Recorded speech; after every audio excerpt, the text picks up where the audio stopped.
Fix Windows Defender stopped working. In this video I will show you few solution to fix the problem.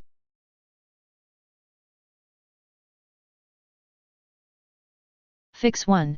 Delete the non-working version so Windows will be forced to use older version.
Fix 2. Repair or reset Windows Security app.